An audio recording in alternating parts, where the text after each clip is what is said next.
कहते हैं ना, उन्हीं को कोई टाल नहीं सकता और भगवान की इच्छा के बगैर पत्ता भी नहीं हिल सकता।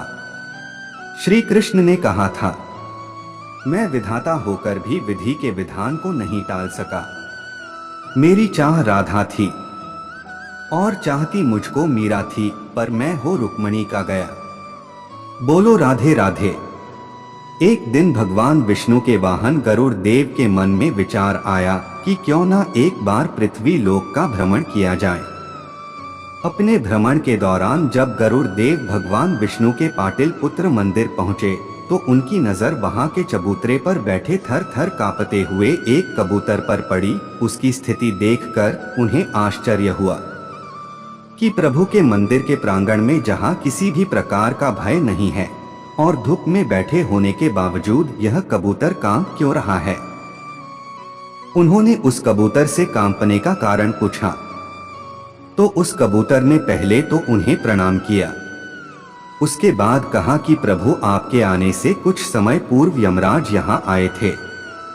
जब उनकी नजर मुझ पर पड़ी तो मुस्कुराते हुए उन्होंने कहा कि कल सुबह सूर्य के उदय होते ही इस अभागे प्राणी की मृत्यु हो जाएगी। कल मेरे जीवन का आखिरी दिन है, यह जानकर भला कोई कैसे खुद पर नियंत्रण रख सकता है।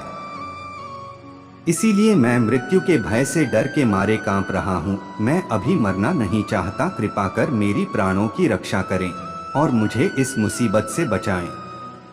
उस कबूतर की कातर विनती सुनकर उन्हें उसके ऊपर दया आ गई।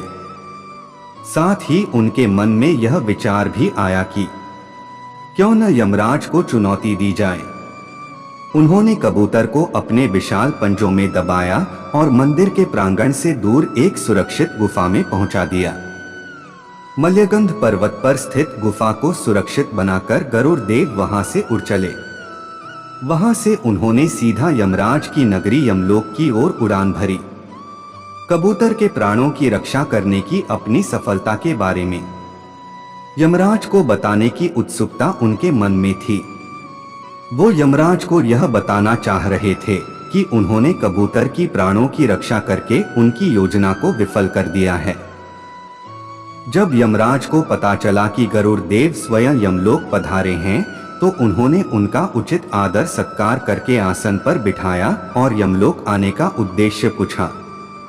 तब गरुड़ देव ने बड़े शान से उन्हें बताया कि आज जिस कबूतर की मृत्यु होने वाली थी उन्होंने उसे बचा लिया है। उनकी बात सुनकर यमराज मुस्कुराए और चित्रगुप्त से उस कबूतर के बारे में पूछा। चित्रगुप्त महाराज ने अपनी बही में देखकर बताया कि भगवान विष्णु के पाटिल पुत्र मंदिर में रहने वाला कबूतर आज के दिन सूर्योदय होते ही मल्यगंध पर्वत की एक गुफा में विदंत सर्प का भोजन बनेगा और अभी कुछ समय पहले ही वो घड़ी पूरी हुई है। यह सुनते ही गरुड़ देव के आश्चर्य का ठिकाना न रहा और वह सीधा उस गुफा में पहुंचे। वहां उन्होंने देखा कि सर्प ने उस कबूतर को खा लिया था। यह देखकर उन्हें बड़ा दुख हुआ कि कबूतर की रक्षा करने के बजाय वो खुद ही उसे मृत्यु के मुंह में पहुंचा आए थे। बैकुंठ लोक पहुंचकर गरुड़ देव दुखी मन से एकांत में बैठे थे। तब विष्णु भगवान ने उनकी व्यथा समझकर उन्हें समझाया कि जन्म के समय ही मृत्यु भी निर्धारित हो जाती है और विधि का विधान कोई नहीं टाल सकता है। इसलिए हमें परेशान नहीं रहना चाहिए, जो होना है वो होके रहेगा।